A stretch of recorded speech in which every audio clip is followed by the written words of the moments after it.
بسم الله الرحمن الرحيم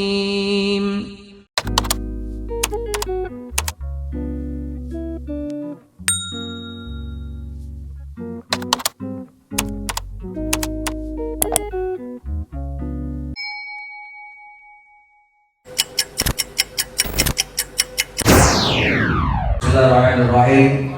Assalamualaikum warahmatullahi wabarakatuh. Nasi uduk, nasi lemak, pakai salam, pakai sereh. Yang duduk mau banyak, jawab salam belum kabe. Daun salam kue opak, kalau jawab salam harus kompak. Kue opak, goreng comro, yang belum kompak biasanya jomblo.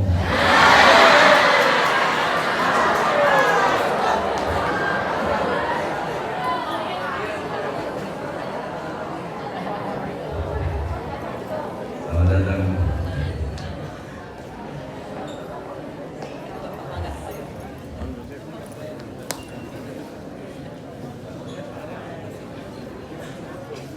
Kue comro dalam buleng, cirinya yang jomblo banyak buleng. Balikan diri. Assalamualaikum warahmatullahi wabarakatuh. Waalaikumsalam warahmatullahi wabarakatuh. Ikhlas menjawabnya? Ikhlas. Ridho? Ridho. Yang ikhlas yang ridho, semoga jomblonya berlalu. Yang kenceng aminnya berarti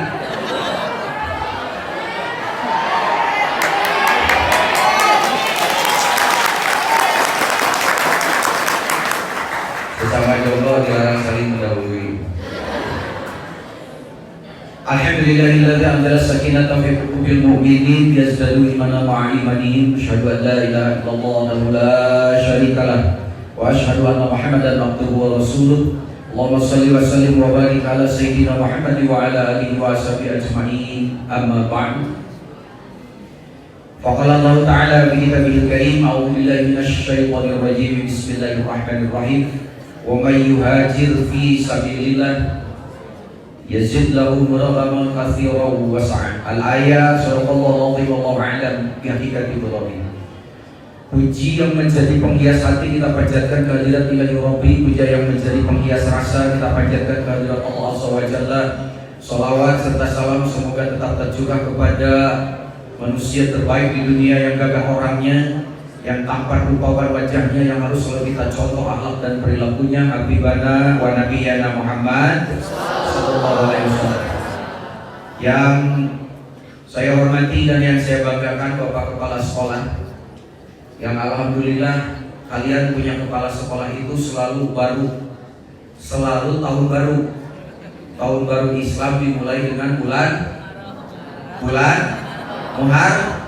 Bapak kepala sekolah kalian namanya Bapak, makanya beliau senantiasa tahun baruan. Betul, beliau dilahirkan di bulan Muharram ya. Berarti ini ulang tahun beliau. Kita doakan semoga beliau dalam mengemban amanah ini senantiasa ada di dalam lindungan Allah. Amin. Yang saya hormati dan yang saya banggakan, para guru, bapak pengawas dan seluruh yang hadir di sini, ini adalah para orang tua kalian, para alumni. Di samping kiri kanan ada guru-guru. Ini adalah orang tua kalian yang kedua. Karena orang tua itu ada 3. Satu, wawaladaka, yang melahirkanmu, itu orang tua. Melahirkan kalian itu tidak mudah. Disebutnya bahasa Jermannya ngejuru. Ya, maksudnya apa? Maksudnya melahirkan itu disebut dalam bahasa Sunda ngajuru. Ngajuru itu juru nama. Karena tidak sedikit orang tua kalian yang melahirkan kalian itu banyak yang dibawa ke rumah sakit. Anaknya lahir, orang tuanya meninggal demi melahirkan kalian. Yang membiayai kalian, yang membesarkan kalian sampai kalian sekolah ke sini itu orang tua kalian. Makanya durhaka terhadap orang tua sama dengan durhaka kepada Allah. Orang tua tidak ridho, maka Allah pun tidak ridho. Itu sebab dosa yang kalau kita berbuat dosa kepadanya kontan dibayar di dunia, itu satu orang tua. Apakah itu orang tua kita? Tidak. Wa maka orang tua yang kedua adalah siapapun yang memberi ilmu kepada kalian. Itulah guru. Makanya guru itu bahasa Jermannya harus diguru dan ditiru. Maka orang tua yang kedua guru kalian. Kalau kalian durhaka kepada orang tua yang kedua, sama durhakanya kepada orang tua itu. Nah, yang ketiga nanti, kalau nanti udah gede, kalau sekarang mah jangan, masih terlarang. Kalau udah gede, kalau tidak jomblo, kalau tidak jomblo udah dewasa, nanti kalian punya jodoh. Begitu punya jodoh, dinikahkan sama siapa? Dapat mertua. Nah, mertua itu orang tua ketiga. Ya.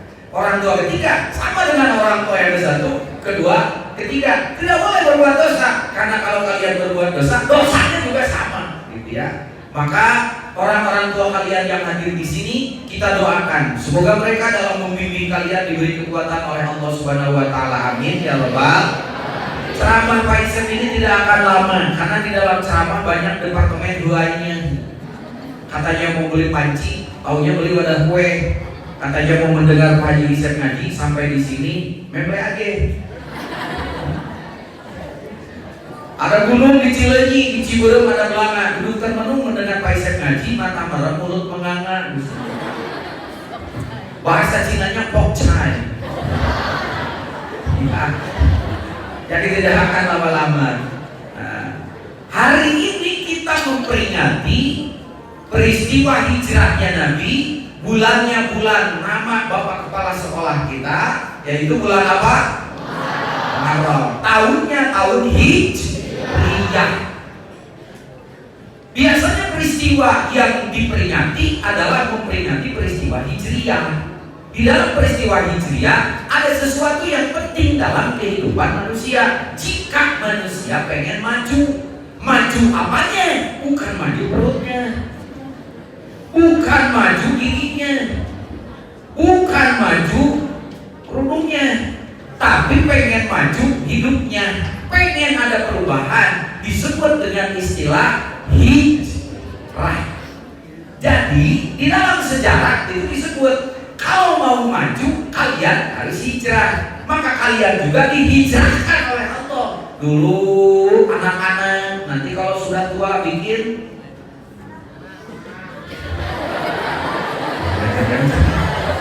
ini mau tulisan 17 tahun ke samping. Dulu anak A, setelah tua bikin tidak. Kenapa ketawa? Emang kalian tahu? Itu urusan 17 tahun ke samping, tahu? Tidak. Itu terjadi karena dihijrahkan oleh Allah. Dihijrahkan itu dipindahkan. Kemarin kalian sekolah di TK, dari TK masuk ke dari SD masuk ke SMP, dari SMP nanti masuk ke itu dihijrahkan oleh Allah. Supaya apa? Supaya kalian maju. Nah, maka pertanyaannya, Pak Isep, yang disebut hijrah itu apa? Apakah hanya sekedar pindah sekolah? Nanti kan ini, Pak Isep pengen tahu mana yang sudah member, mana yang apa tadi? Jomblo. Yang jomblo. Yang disebut jomblo ya, ngenes. Ganti istilah. Ada istilah yang keren, meskipun tidak berubah nasib, jangan dibilang jomblo. Sebut saja tuna asmara. Istilah boleh keren tapi tidak berubah nasib. Iya. Anak-anakku yang terkasih, ternyata makna hijrah itu ada dua. Satu hijrah makani, yang kedua hijrah koti. Hijrah makani, hijrah tempat, pindah badan, pindah lokasi.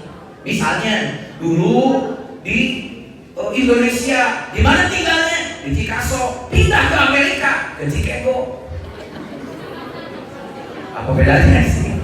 Iya, makanya kalau yang tinggalnya di Cilaki, Ciberem, Cibeunyi, jangan kecil hati, jangan merasa jadi orang kampung. Di Amerika saja ada Chicago, di kita ada Chicago.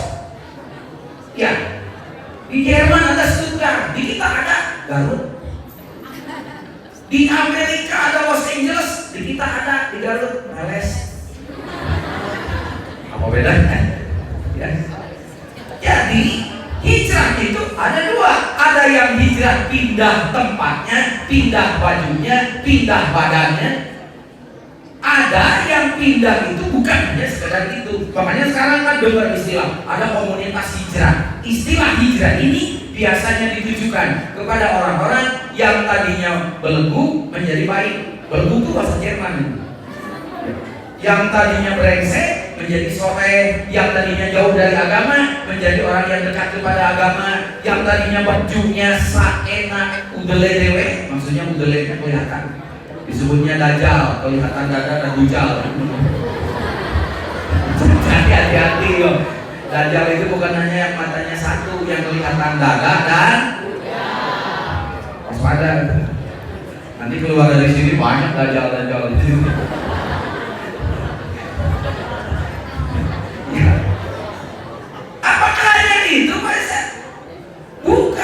Jadi orang yang hijrah itu adalah sesungguhnya yang pindah dari yang tidak baik menjadi baik, dari yang tadinya buruk menjadi baik, yang baik menjadi lebih baik, tapi mendekatkan diri kepada Allah. Itu hakikat hijrah loh. Jangan sampai kita merasa hijrah hanya pindah tempat, pindah baju. Itu hakikat hijrah. Jadi kalaupun kalian pindah baju, pindah tempat, tapi tidak mendekatkan diri kepada Allah, itu mah bukan hijrah, itu mah hanya pindah saja. Kalian kan pernah lihat ada artis, lalu dia tadinya pemakai narkoba. Tahu narkoba? Apa? Oh, narkoba itu singkatan narik kolor bapak.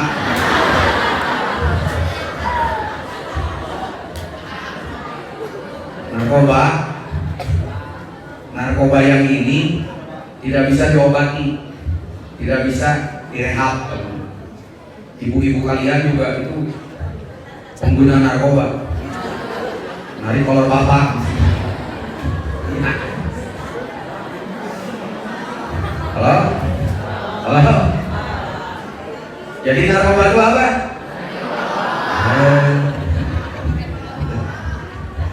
Anak-anakku terkasih, maka hakikat hijrah itu bukan hanya pindah baju, pindah tempat. Kalau tidak mendekatkan diri kepada Allah, bukan hijrah, itu mah intiqolah.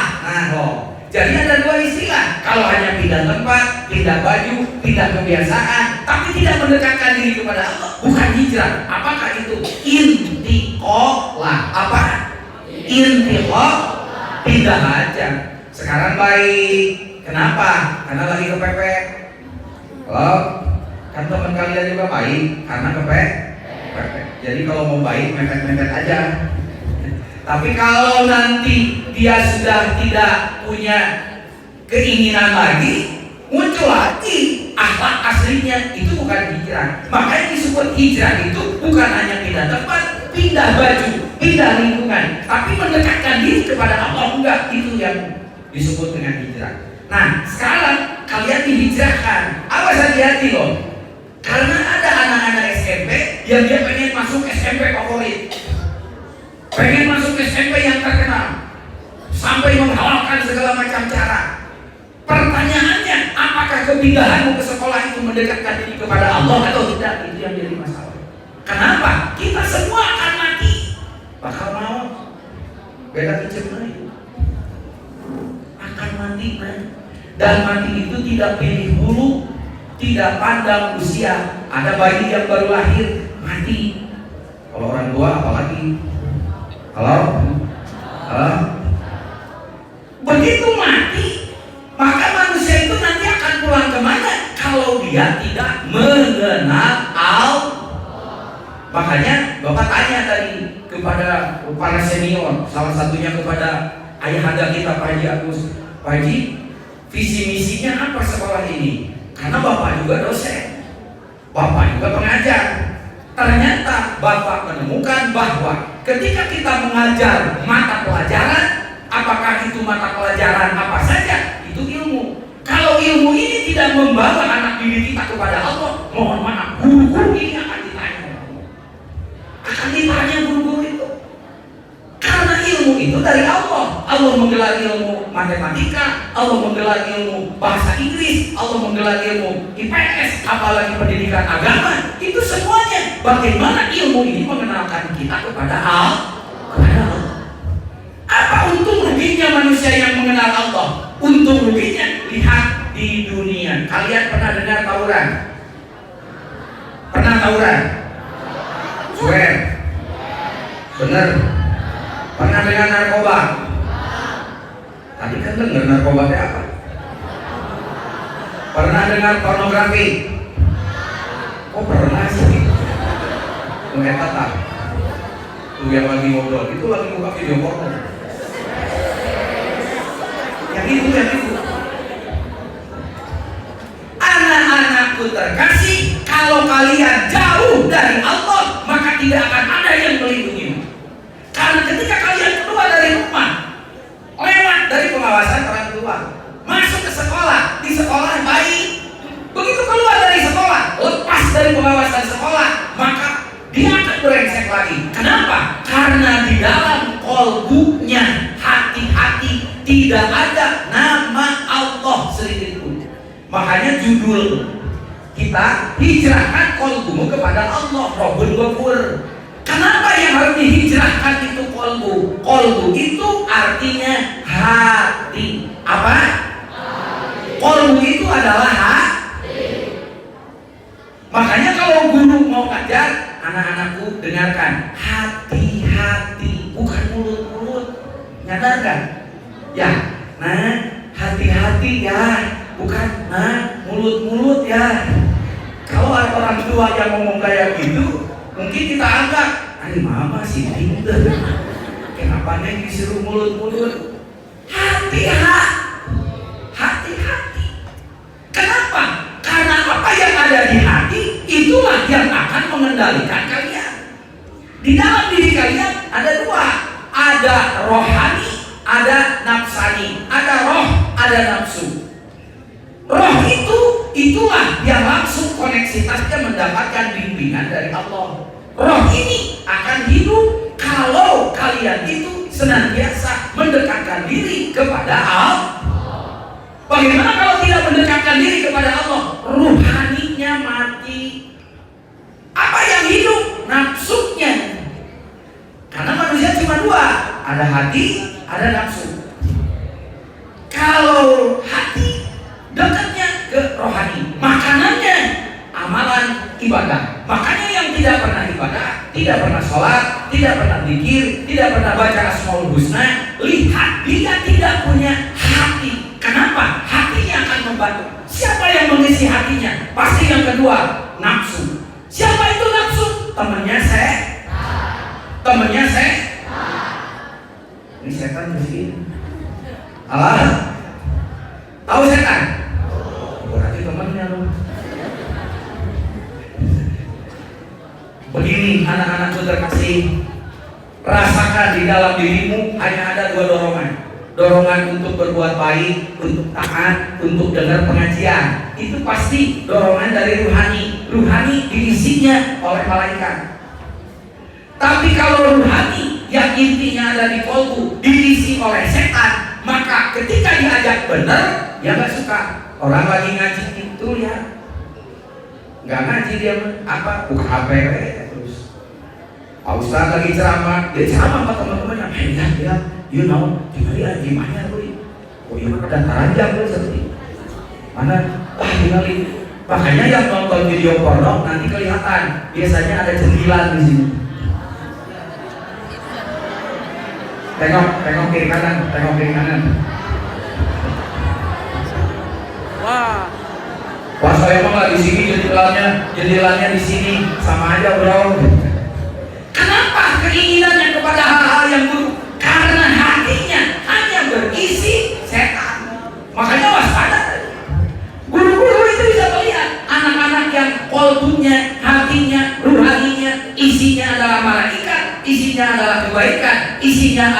pendidikan agama mudah diarahkan.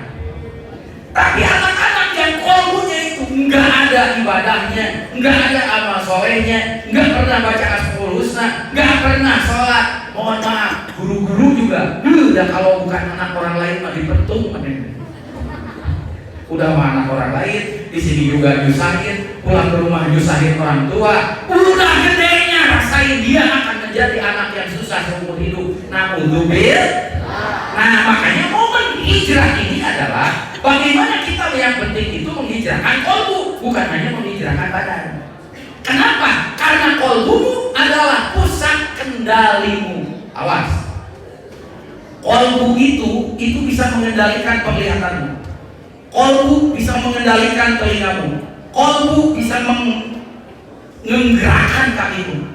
Kemana kakimu bergerak tergantung hati. Makanya hati itu adalah sesuatu yang membawa kalian kemana saja. Itu sebetulnya.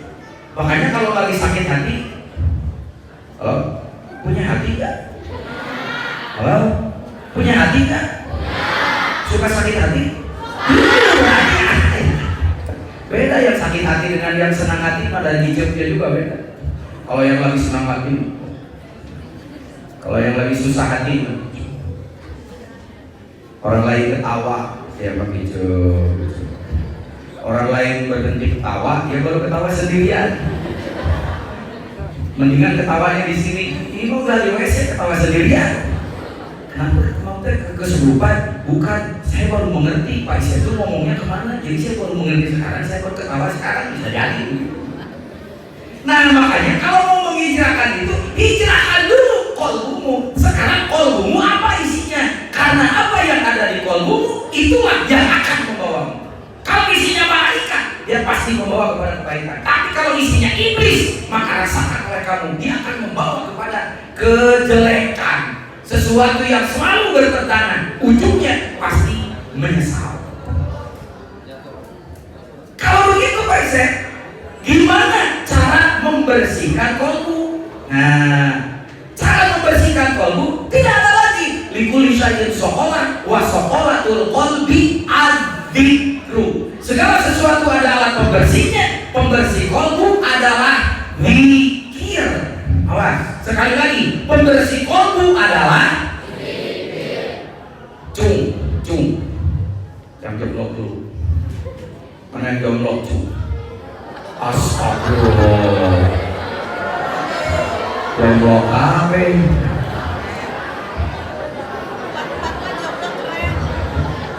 Kalau begitu ganti jomblok keren.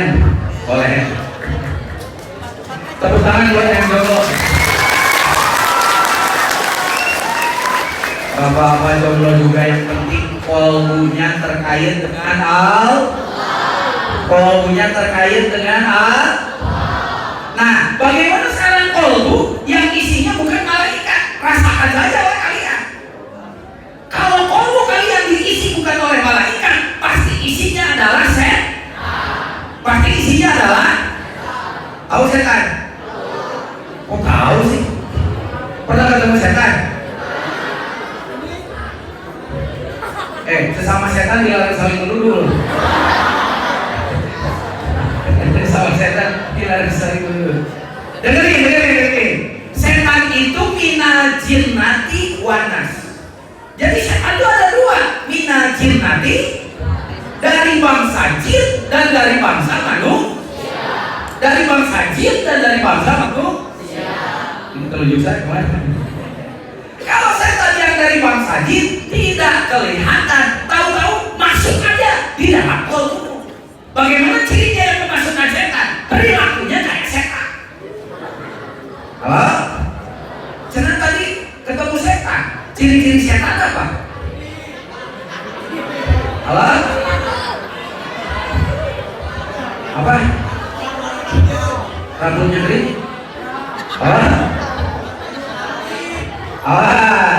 Pertama, asyaitonu ya'idukumul faqra wa ya'murukum bil fahsya'i wal munkar. Itu ciri setan. Jadi ciri setan baik dari bangsa jin maupun dari bangsa manusia, dia senantiasa jadi provokator kepada kejelekan. Ayo tengok kiri kanan. Mau sekolah, kesiangan sedikit, padahal pintu masih bisa dibuka. Kalau diketok, itu satpam pasti keluar. Dia sudah mau masuk, tidak masih setan ini. Jangan masuk Pak, nanti aja pas jam istirahat kita menyelinap. Akhirnya jam pelajaran pertama kedua bolos. Siapa yang ngajak bolos? Saya. Wow, udah masuk di sini. Nanti kan mata pelajaran matematika. Kamu seneng nggak matematika? Terus ya. Kenapa? Gurunya juga judes. Terus ya sudah, nanti pas istirahat kita bolos saja. Gimana caranya? Gampang, simpan saja buku di situ, dikira kita ada, padahal kita menyelinap ke belakang. Terus mau apa? Kamu punya duit enggak? Enggak. Nih, aku punya duit. Kenapa? Aku terakhir, mau enggak? Ya mau atuh, begitu jawabannya. Kata temennya, nanti kan kalau misalnya di terakhir itu kan sholat zuhur.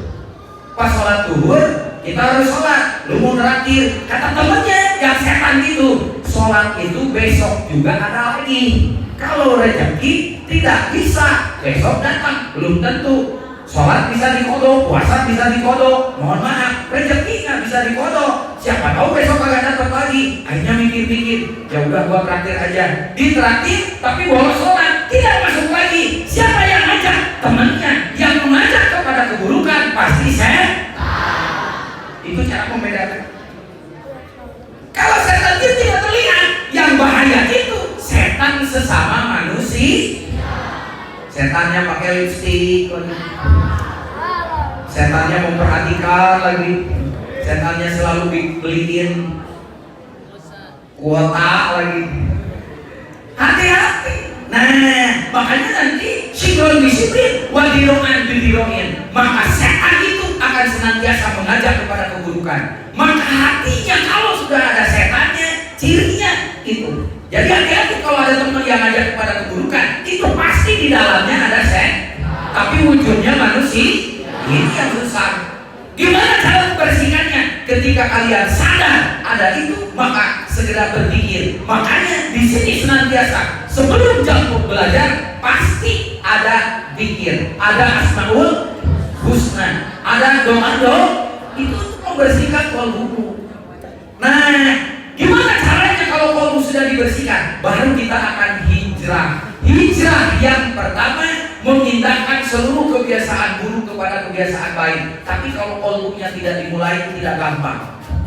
Satu, penyakit yang akan merusak masa depan kalian adalah malas.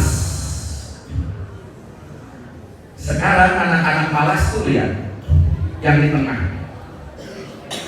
Dia sudah berpindah, yang ditaati bukan gurunya, bukan ustadznya, apa nih yang kayak ini.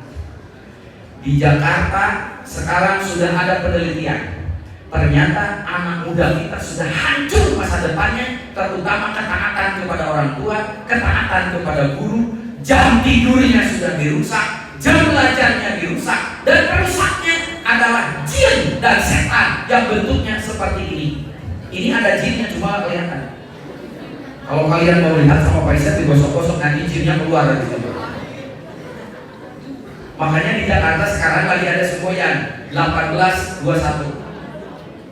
1821 maksudnya apa? Orang tua berjuang untuk mengingatkan kalian karena hidup kalian habis sama ini. Bagaimana tidak habis? Itu bukti itu yang di tengah-tengah.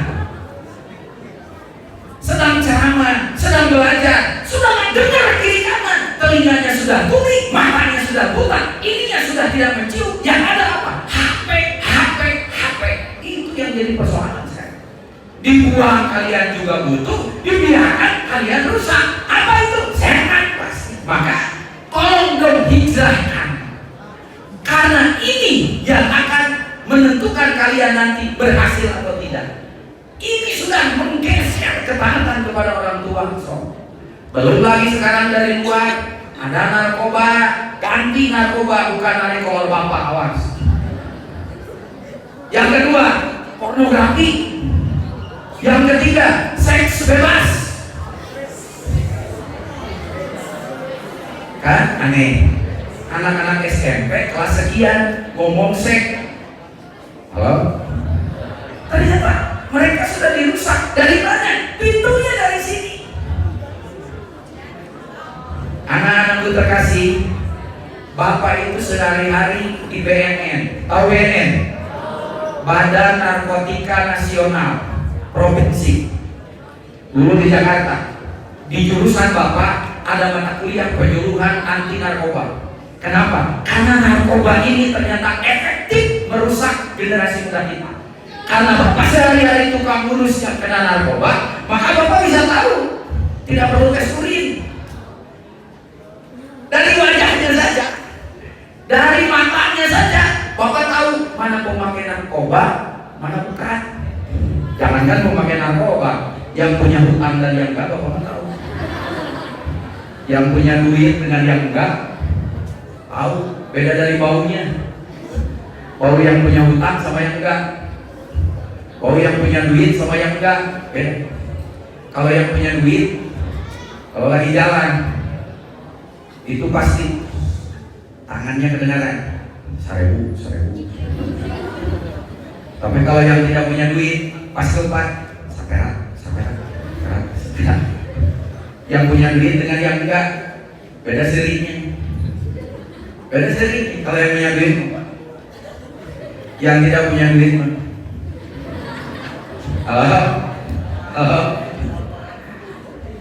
anak-anakku terkasih, siapapun yang menggunakan narkoba, catat, maka dia akan mengalami 4 kerusakan. 1. Kerusakan bio. 2. Psiko. 3. Sosio. 4. Spiritual. Jadi yang memakai narkoba, dia akan mengalami kerusakan bio, psiko, sosio, spiritual. Kerusakan bio, kerusakan fisik biologis karena narkoba pada dasarnya adalah racun. Narkoba itu apa? Narkoba itu zat baik buatan maupun dari alam yang ketika dimakan teler. Tapi kalian nanti akan ketergantungan. Pemakai narkoba disebut dengan jangkis. Tahu jangkis? Jangkis itu singkatan jangkung, kurus, tipis, najis. Jangkung, kurus, tipis, najis. Kenapa najis? Karena perilakunya sudah tidak terkendali. Yang mengendalikannya adalah setan yang dari dalam. Narkoba itu makanan setan. Ya, begitu dimakan oleh kalian, maka dia akan menjadi setan. Kalau sudah punya pacar jangkis, mohon maaf, lebih baik putus aja. Daripada kue lapis, mendingan sepatu roda. Daripada punya pacar jangkis, mendingan jadi janda.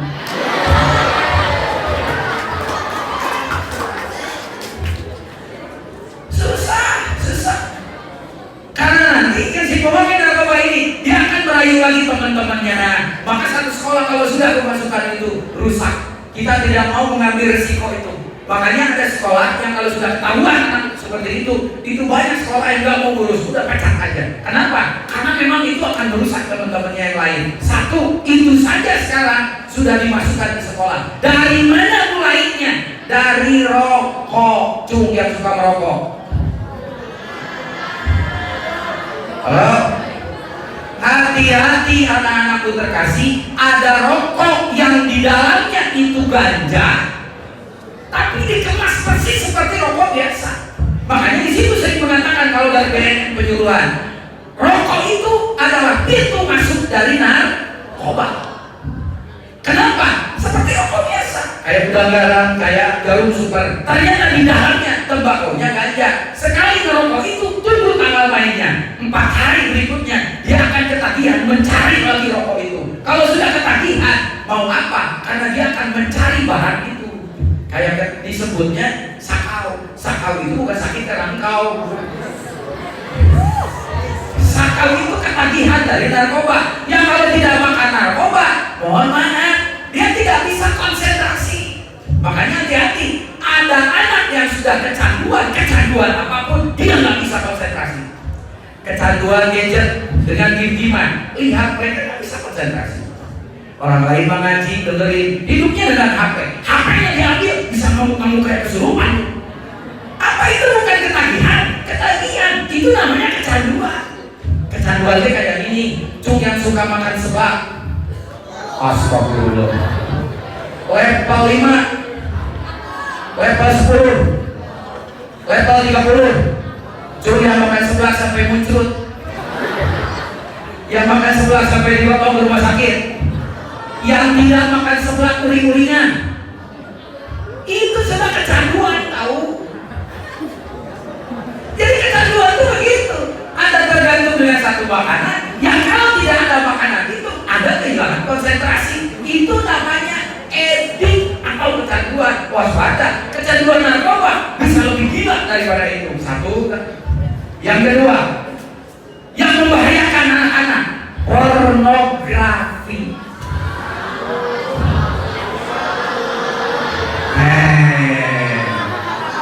Dari sini berarti ketahuan sekarang. Ternyata, awas, pornografi itu merusak otak 4 kali lebih cepat dari narkoba. Sekali lagi, pornografi merusak otak 4 kali lebih dahsyat daripada narkoba. Tapi kalian jangan gagal paham. Jangan gagal paham begini, Pak Iset. Pornografi merusak 4 kali dari narkoba. Kalau itu mah temenin narkoba, bagaimana pornografi ini bisa membuat kecanduan? Karena begitu Anda melihat tontonan pornografi, maka ada 4 titik saraf di lobus frontal otak depan itu langsung rusak saat itu juga. Begitu itu rusak, maka nanti mulai ada sesuatu yang bekerja. Apakah itu? Hormon kecanduan. Maka kalau melihat pornografi pertama kali, pasti lihat apa ya itu, baru sebelah matanya. Dilihat lagi, dua-duanya buka. Dilihat lagi, lebih melotot. Anda sudah kecanduan. Dan pornografi itu gilanya lebih hebat dari narkoba. Karena kalau narkoba bisa bawa rahasia di sini, tapi kalau pornografi nggak bisa dirahasia karena nggak ada barangnya. Barangnya ada di sini. Dan di sini bisa kalian sembunyikan. Orang tua kita gaptek. So, kalau di sini ada yang bawa petal, sama bapak bisa diendus. Wah, ini bawa petal. Wah, ini bawa ganja. Ini gede tutang. Tapi kalau bapak mau mengendus pornografi, nggak ada di sini. Bau upil. Pornografi tidak berbau, barangnya nggak ada, wanginya nggak ada, tapi dia langsung merusak. Kenapa? Bisa disembunyikan di sini. Dan kecanduan pornografi ternyata bisa berlanjut seumur hidup. Otak yang sudah kecanduan pornografi sama dengan otak yang mengalami tabrakan dan gegar otak. Kalau tidak percaya, coba. Itu yang merusak kita. Belum lagi sekarang tontonan-tontonan. Coba lihat game-gamean sekarang ada pornografinya, iklan sekarang ada pornografinya, Facebook begitu dibuka, pas dibuka isinya wik-wik semua. Ini kan ngetes saja. Anak-anak SMP sudah bereaksi seperti ini. Ini yang akan merusak kita. Maka yuk anak-anakku terkasih, kita hijrahkan bentengnya ada di kolbu kita. Karena nanti ketika kolbu kita dibiarkan isinya setan semua, maka mata kita, telinga kita, tangan kita, otak kita semua kesana aja. Kalau nggak percaya silakan aja, Anda juga merasakan sendiri. Iya ya, ini kan brengsek, tapi kenapa saya senang terus? Itulah hebatnya setan. Nah, ini tidak bisa dibersihkan kecuali dengan dikir. Itulah yang disebut hakikat hijrah. Hijrah itu adalah bagaimana memindahkan kolbu kita dari yang jauh dari agama dekat kepada agama. Dari yang tadinya tidak pernah ibadah di SMP 4 itu ternyata dididik untuk beribadah. Saya tanya tadi dengan Pak Haji Agus. Ya, ternyata salah satu organisasi terbesar anak-anak muda yang sekarang luar biasa. Saya sebut karena ini adalah contoh ya, XTC misalnya. Dulu itu terkenal karena kurang baik. Ternyata salah satu ketuanya itu alumni dari kita. Dan sekarang gerakannya ternyata mengarah kepada hijrah, sehingga diisi oleh kegiatan spiritual. Ketuanya itu ditanya oleh beliau, ternyata ketuanya alumni sini, salah satu ketuanya alumni 44, dan dia memiliki kesadaran beragama karena dia singgah di sini. Di sini ditanamkan nilai-nilai keagamaan. Maka saya yakin sekali waktu kalian sebrengsek apapun, tapi ketika kalian pernah berzikir di sini, pernah bermunajat di sini, pernah sholat di sini, pernah asmaul husna di sini, insya Allah sampai kapanpun jangan pernah hilang dari dada kalian. Amin ya Allah ya Rabbal. Itulah contoh hijrah. Bagaimana pindah dari sesuatu yang tidak baik kepada yang lebih baik, yang baik menjadi lebih baik lagi, tapi sekaligus mendekatkan diri kepada Allah Subhanahu wa Ta'ala. Itu yang disebut dengan hijrah. Mari kita sama-sama berdoa, semoga kita diberi kekuatan kolbu kita, agar kolbu kita dibersihkan oleh Allah dari unsur-unsur syaitoniah yang merusak masa depan kita. Amin. So, ikuti Bapak. A'udzubillahi minasyaitonirrajim. So, bareng-bareng keluarkan suaranya. Yang punya HP simpan dulu, anakku terkasih, karena nanti kalian akan merasakan manfaat dari doa kita untuk masa depan kalian. So, simpan dulu HP-nya, duduk yang baik, pejamkan matanya, pasang telinganya, ikuti. So, ikuti Bapak. A'udzubillahi minasyaitonirrajim. So, Bismillahirrahmanirrahim. Usikum ibadallah wa iyaya bitaqwallah. Bismillahirrahmanirrahim.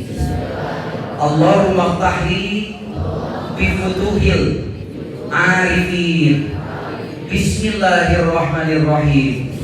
Alhamdulillahi wassalatu wassalamu alal habibil aliyin abini sayyidina Muhammadin al-hadi ila siratil mustaqim. Astaghfirullahal ghafurur rahim. Allahumma sholli ala sayyidina Muhammadin wa ala alihi wa sahbihi wa sallim. Ilahi anta maksudi waridhoka matlubi abdini mahabbataka wa ma'rifataka. So, gemakan kalimat ini. La ilaha illallah. Maka sekali lagi. La ilaha illallah. Sekali lagi. La ilaha illallah. Sayyiduna Muhammadur Rasulullah sallallahu alaihi wasallam.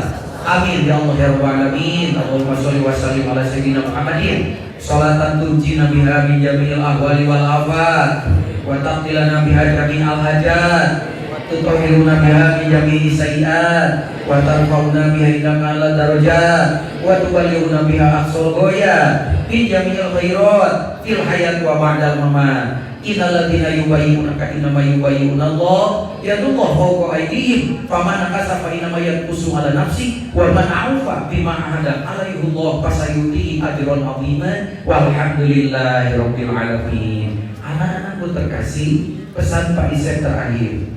Qalbumu adalah milik Rabbmu. Kata Sayyidina Ali, qalbul mu'minin baitullah. Qalbunya orang mukmin adalah rumahnya Allah. Maka hati-hati, jangan kau masukkan ke dalam rumahmu selain Allah. Sekarang di dalam kolbumu sudah banyak sampah-sampah syaitoniah yang sudah masuk ke kolbu. Maka dia yang akan mengendalikan kamu. Kamu saat belajar tidak ingat pelajaran, yang diingat gim-giman. Gim-giman sudah menjadi Tuhanmu, pengendalimu, sudah menjadi setanmu. Kamu sedang waktunya tidur, kamu matanya tidak dimeremkan oleh apa? jebakan-jebakan syaitonia yang membuat nafsumu malah makin membara. Saatnya kamu belajar. Kamu tidak mau belajar karena di kolbunya sudah tidak ada apa-apa kecuali setan. Maka mulai sekarang kalau ada gangguan-gangguan seperti itu, setiap habis sholat jangan pernah engkau tinggalkan kalimat yang tadi itu. Apakah itu? La ilaha. Sekali lagi, la ilaha. Sekali lagi, la ilaha. Minimal setiap habis sholat 3 kali. Lebih bagusnya 165 kali. Dimanapun kamu berada, Allah akan mengirim malaikat untuk menolongmu, menyelamatkanmu.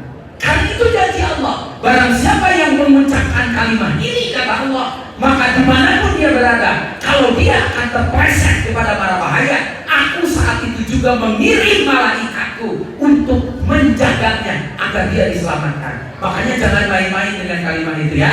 Mulai sekarang, kalau ada apapun yang membuat hati kita gundah, cepat ambil wudhu, cepat pikir yang tadi. La ilaha illallah, la ilaha illallah, la ilaha illallah. Ketika di SMP 44 ini ada yang menggeburkan kalimat la ilaha illallah, saat itu juga ribuan malaikat turun untuk menjaga tempat ini agar senantiasa ada di dalam lindungan Allah. Itulah hakikat hijrah, menghijrahkan kolbu kita dari lupa kepada Allah, senantiasa ingat kepada Allah. Dari malas, insya Allah nanti akan menjadi semangat. Dari sesuatu yang membuat kita bahaya, akan ditarik oleh Allah kepada sesuatu yang menyelamatkan. Alhamdulillah. Rabbana atina fid dunya hasanah wa fil akhirati hasanah wa qina adzabannar. Subhana rabbika rabbil izzati amma yasifun. Wa salamun alal mursalin walhamdulillahi rabbil alamin. Wassalamualaikum warahmatullahi wabarakatuh.